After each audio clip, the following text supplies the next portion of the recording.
Energy and vitality have become buzzwords in our culture, and yet we seek energy and vitality without really understanding where energy comes from and what it is that helps us to feel so vital. In truth, your energy, your vitality is your power.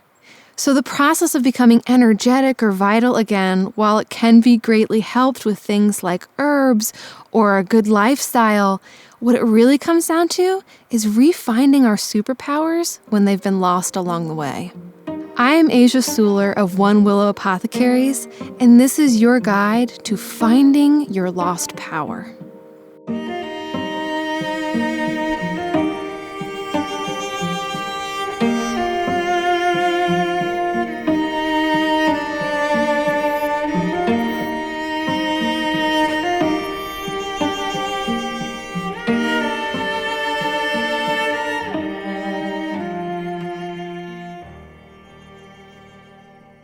To start with, let's redefine what energy is.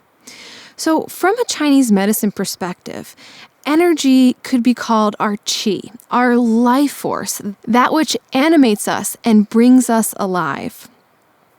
In Chinese medicine, blood is a denser form of qi.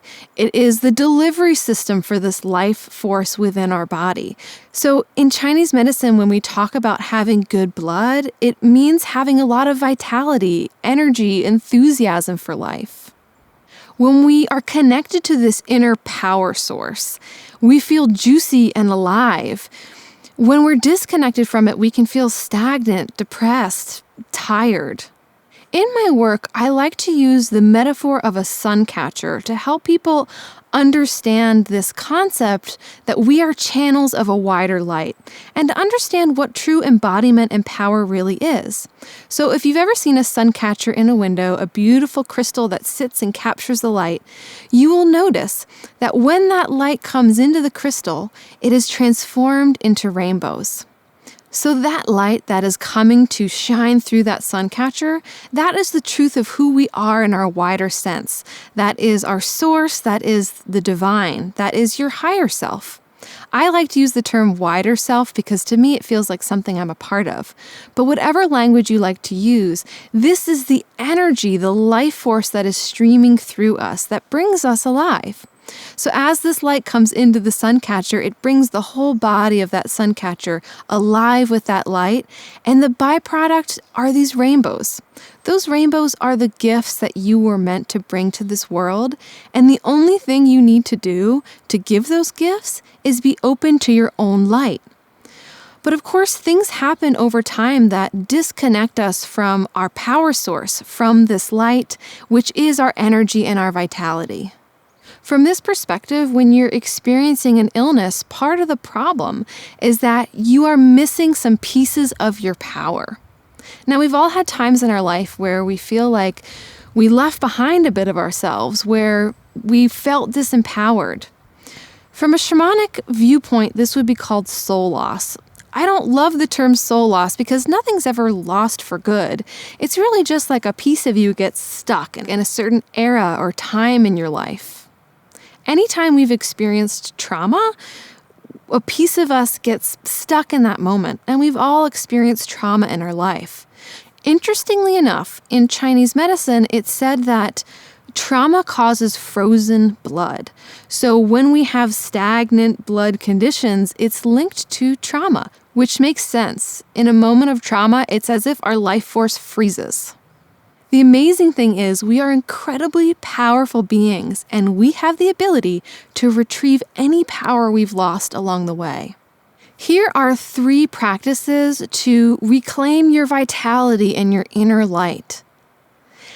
The first one is to literally get your blood moving. If blood is this carrier of our life force, our qi, then we need to get our blood moving throughout our body in order to feel empowered again. So things like exercise, movement, stretching, even using herbs that help increase circulation like cinnamon can really help to get that flow moving again in our bodies.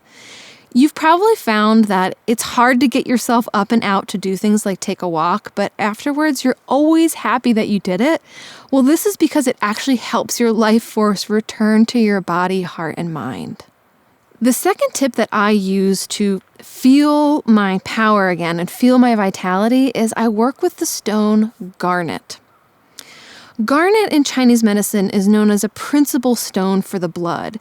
It can help move the blood, nourish the blood.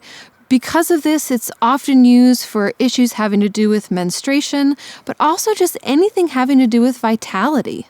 It's considered to be a manifestation stone, a stone that helps you really embody that palace of wealth, abundance, and prosperity. It can get stagnant blood moving again. So some symptoms of stuck blood could include headaches, cramps, stuck emotions, fatigue, and depression.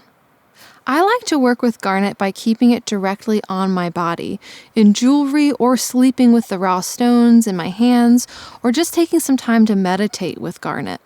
And if you buy a piece of garnet, you might even be getting a piece of garnet from right here where I live. Garnet is a really abundant mineral where I live, and so you can actually find it dotting the streams and rivers. If garnet is a stone you're really attracted to, you might even look up where you might be able to rock hound some garnet near you. The last tip for really reclaiming lost bits of your power and feeling your vitality again is to engage in a creative project. We all have ideas of creative projects milling around in our head. Creative projects doesn't have to be painting a painting or writing a book. It can be cooking a meal. It can be creating a beautiful fort for your children to play in. There's so many different ways of being creative, and I really appreciate this perspective on creativity from Brené Brown. She says that unused creativity is not benign. It can actually cause blockages inside of our system. Our creativity is often directly linked to how we think about ourselves, how we feel about ourselves. We're actually meant to be creators, so living a creative life, it's not a luxury. It's part of how we bring our energy and our life force here. In her research, Brené Brown found that 83% of people that she interviewed can remember an event from growing up in school that was so shaming, it changed the way they thought about themselves forever. Amazingly, for 50% of these people, that wound was around creativity. So it might be that there is a part of you, your inner child, that was told that the thing that they were most excited about, their art projects, their singing, their dancing, their beautifully imaginative mind, wasn't enough, or was somehow not welcome on this planet. So you deciding to go forth with the creative project you have in your mind, even if it's just taking a tiny first step, is you doing this work of reclaiming your power and, from a shamanic perspective, retrieving lost parts of your soul. The truth is, anytime we give ourselves permission to be ourselves, we are reclaiming our power. We are letting that power move through us like a sun catcher and into this world to bring rainbows to this planet. So if you're interested in going even deeper into claiming this vitality, energy, passion, and creativity, then come check out my online course, Herbs for Personal Power. In the course, we talk about specific techniques for reclaiming your power. We also talk about specific herbs and preparations to really help you embody this power by working directly with the earth. This course has become one of my most popular offerings online, and I'm so excited to share it with all those who are really ready to reclaim their light.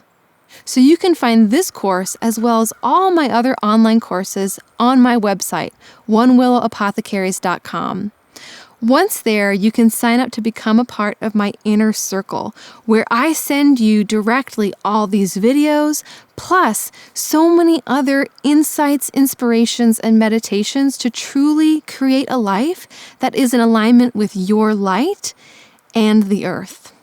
So I would love now to hear from you. What are some of the practices that you use to feel yourself again when you feel disconnected from your power and your light? Leave a comment in the comment section below, and let's get a beautiful gallery going of all the different tools we can use to come back into our light.